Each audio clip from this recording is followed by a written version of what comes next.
তো প্রশ্নটা যদি খেয়াল করো, এখানে বলা আছে প্রয়োজনীয় নিরাপত্তা ব্যবস্থায় পরীক্ষা করার জন্য 50 গ্রাম তেজস্ক্রিয় পদার্থ উন্মুক্তভাবে রাখা হলো।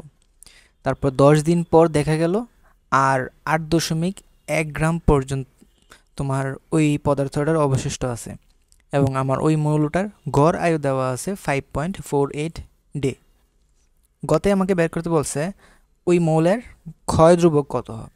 সো আমরা জানি যে ক্ষয় ধ্রুবকের সাথে আমাদের যেই অর্ধায়ু বা গড় আয়ু এগুলার ডিরেক্ট সম্পর্ক আছে। তো আমরা জানি মৌলের যে গড় আয়ু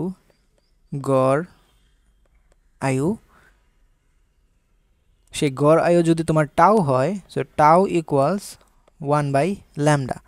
সো গড় আয়ুর সাথে তোমার মৌলের ক্ষয় ধ্রুবকের ডিরেক্ট সম্পর্ক আছে যে টাউ ইকুয়ালস 1/λ। সো এখান থেকে তুমি যদি ল্যামডা বের করতে চাও সেটা হবে 1/টাউ। সো 1/টাউ এর মান কত? 5.48। সো 1/5.48 হচ্ছে তোমার 0.1825 পার ডে। সো এটা হচ্ছে আমাদের ল্যামডার ভ্যালু। ঘতে যে জিনিসটা বের করতে বলছে সেটা হচ্ছে 18 দিন যদি রেখে দিত তাহলে কোনো অংশ অবশিষ্ট থাকবে কি না। সো কোয়েশ্চেনটা একটু যদি আবার একটু দেখো যে এই এক্সপেরিমেন্টে 50 গ্রাম তেজস্ক্রিয় পদার্থ 10 দিন রাখার পর দেখা গেছে আর 8.1 গ্রাম অবশিষ্ট আছে।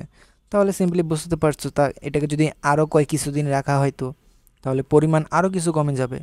তাহলে এই যে কমে যাওয়ার যে পরিমাণ এটাকে একেবারে ভ্যানিশ হয়ে যাবে কি না সেটাই আমাদের বের করতে বলছে যে 18 দিনে কি পরিমাণ অবশিষ্ট থাকবে সেটা। সো আমরা তো জানি আমাদের n equals n naught e to the power minus lambda t, এটা হচ্ছে আমাদের তেজস্ক্রিয় ক্ষয় রিলেটেড যে সূত্র সেটা। সো এই সূত্র থেকে আমরা চাইলে এই সূত্রটাকে একটু ডিরাইভ করতে পারি এরকমভাবে যে n মানে কি বোঝায়? n হচ্ছে তোমার মৌলের পরমাণু সংখ্যা। সো পরমাণু সংখ্যাটাকে আমরা কিভাবে লিখতে পারি? পরমাণু সংখ্যাকে তুমি লিখতে পারো অ্যাভোগাড্রো সংখ্যা ইন্টু মোল সংখ্যা। তাহলে n এর জন্য তুমি লিখতে পারো n অফ a ইন্টু মোল সংখ্যা অফ n, মানে তোমার শেষ অবস্থায় কি পরিমাণ মোল সংখ্যা থাকবে সেটা তুমি কিভাবে পাবা? শেষ অবস্থায় কি পরিমাণ ভর অবশিষ্ট আছে ডিভাইডেড বাই ওইটার আণবিক ভর। সো এটা হচ্ছে আমাদের ক্যাপিটাল N। আর ক্যাপিটাল N নট কীভাবে বের করব? ক্যাপিটাল N নট হবে আদি মূল সংখ্যা ইন্টু অ্যাভোগাড্রো সংখ্যা। এখন আদি মূল সংখ্যা কীভাবে বের করব? আদিতে আমার যেই পরিমাণ ভর ছিল that means m not divided by আণবিক ভর। আণবিক ভর তো দুইটার ক্ষেত্রে সেম হবে। সো এটা into n of a Avogadro সংখ্যা।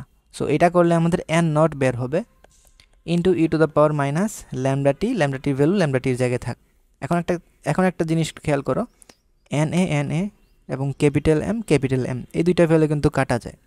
কাটা গেলে তোমার যে ফাইনাল যে ইকুয়েশনটা আসে সেটা হচ্ছে অনেকটা এরকম m equals m naught e to the power minus lambda t. এখন এই ইকুয়েশনটা হুবহু আমাদের প্রথম যে ইকুয়েশনটা, অর্থাৎ আমরা যখন সংখ্যা হিসাব করতাম পরমাণু সংখ্যা, সেটার যে ইকুয়েশন সেটার আদলে দেখতে সেম টু সেম। সো যদি ভর দেওয়া থাকে কখনো, সো ভর দেওয়া থাকলে আমরা এই সূত্রটা ইউজ করতে পারি ডিরেক্ট।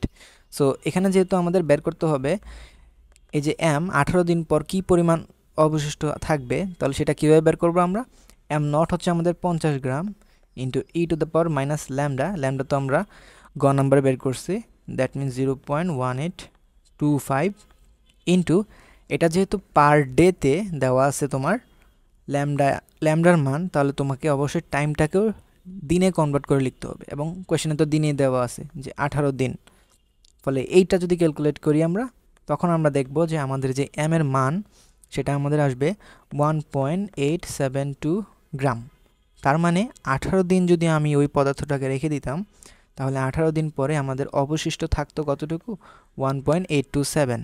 তাহলে শতকরা যদি আমরা এটাকে প্রকাশ করি যে শতকরা অবশিষ্ট আছে কতটুকু, তো শতকরা অবশিষ্ট অংশ হচ্ছে 1.827 যতটুকু আছে ডিভাইডেড বাই যতটুকু প্রথমে ছিল ইন্টু 100%। সো এটা যদি ক্যালকুলেট করি 3.744% হবে। তার মানে আমাদের 18 দিন পর আফটার 18 ডেজ, সো 18 দিন পর আমাদের ওই মৌলটার 3.477% অবশিষ্ট আছে। তার মানে এটা সম্পূর্ণরূপে শেষ হয়ে যায়নি। ঠিক আছে, সো এটা হচ্ছে সলিউশন।